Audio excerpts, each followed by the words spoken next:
আসসালামু আলাইকুম প্রিয় ভিউয়ার্স, আশা করি সব ভালো আছেন। জাহাঙ্গীর টেক এন্ড ব্লগ পেজে আপনাদেরকে স্বাগতম। আজকে থেকে আমার পেজে আপনারা দৈনিক কম্পিউটার প্রোগ্রামিং নিয়ে বিভিন্ন ধরনের ভিডিও পাবেন। তাই আমার পেজটা ফলো এবং শেয়ার দিয়ে সবাই সাথে থাকবেন। আশা করি এগুলো দেখে আপনাদের ভালো লাগবে। চলুন তাহলে শুরু করা যাক। কম্পিউটার কিবোর্ডের এই কিগুলার ব্যবহার আমরা হয়তো অনেকে জানি, আবার অনেকে জানি না। আমি চেষ্টা করব আমার শর্ট ভিডিওতে আপনাদেরকে কিভাবে কম্পিউটারের কিবোর্ড প্রসঙ্গে ধারণা দেওয়া যায় তার চেষ্টা করব।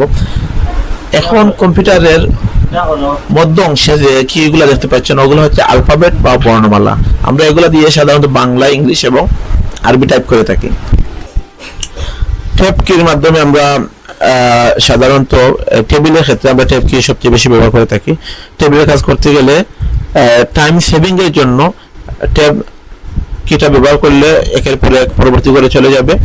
এই বিশেষ কাজটি করার জন্য ট্যাবের গুরুত্ব খুবই বেশি। ট্যাব ব্যবহার করলে কাজটা অনেকটা সহজ হয়ে যায়, যার জন্য টেবিলের ক্ষেত্রে আপনারা ট্যাব ব্যবহার করে একের পর এক অথবা অনলাইনে ডাটা এন্ট্রি কাজেও আপনারা ট্যাব ব্যবহার করতে পারেন। ক্যাপস লকে চাপ দেওয়ার সাথে সাথে এই বাতিটি জ্বলে উঠবে। যখন ক্যাপস লক অন থাকবে তখন আমরা কিবোর্ডে ইংলিশ যা কিছু টাইপ করি না কেন সম্পূর্ণ লেখা ক্যাপিটাল হবে, এবং স্মল লেটার লেখার ক্ষেত্রে আমরা ক্যাপস লক সবসময় অফ করে রাখবো। ইংলিশ টাইপের ক্ষেত্রে শিফটের তেমন ব্যবহার নেই। শিফটে চাপ ধরে আমরা ইংলিশ কিছু টাইপ করলে ক্যাপিটাল লেটার হবে। তবে বাংলার বেলায় শিফটের অনেক ব্যবহার রয়েছে, যেগুলো আমি আগামী ভিডিওতে যখন আমি বাংলা ক্লাস নিয়ে আসবো তখন আমি এটা বিস্তারিত বলবো। এমএফআইডি টাইপের ক্ষেত্রে বাংলা ভাষা থেকে ইংলিশ এবং ইংলিশ ভাষা থেকে বাংলা ভাষা রূপান্তরের ক্ষেত্রে এই তিনটা বাটনের প্রয়োজন দেখাবে, কন্ট্রোল, আল্ট্রা, বি। আপনারা আমার পুরো ভিডিও দেখেন, পুরো ভিডিও দেখলে এর বিস্তারিত দেখতে পাবেন। এর জন্য আমরা এমএস ওয়ার্ড থেকে প্রথমে একটি নতুন পেজ ওপেন করে নিলাম এবং এখান থেকে ভাষা সিলেক্ট দিয়ে দিলাম, time new Roman.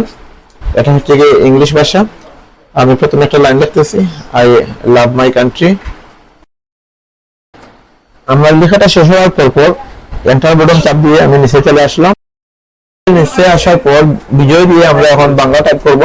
Bangla type করার জন্য আমাদেরকে প্রথমত এখান থেকে বাংলা ফন্ট সিলেক্ট দিতে হবে। বাংলা ফন্টের নাম হচ্ছে গিয়ে সুকুনি এমজি। এটা সিলেক্ট দিয়ে তার পরবর্তীতে আমাদেরকে কন্ট্রোল আল্ট্রা বি চাপতে হবে। প্রিয় ভিউয়ার্স, কন্ট্রোল আল্ট্রা বি চাপার পর আপনারা দেখতে পাচ্ছেন আমি যখন একটা বাংলা লাইন লিখতেছি, আমি আমার দেশকে অনেক ভালোবাসি।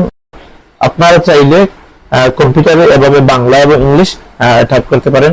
এতটুকু সময় নিয়ে ধৈর্য সহকারে আমার ভিডিও দেখার জন্য সবাইকে ধন্যবাদ। ভালো থাকবেন সবাই। সালাম।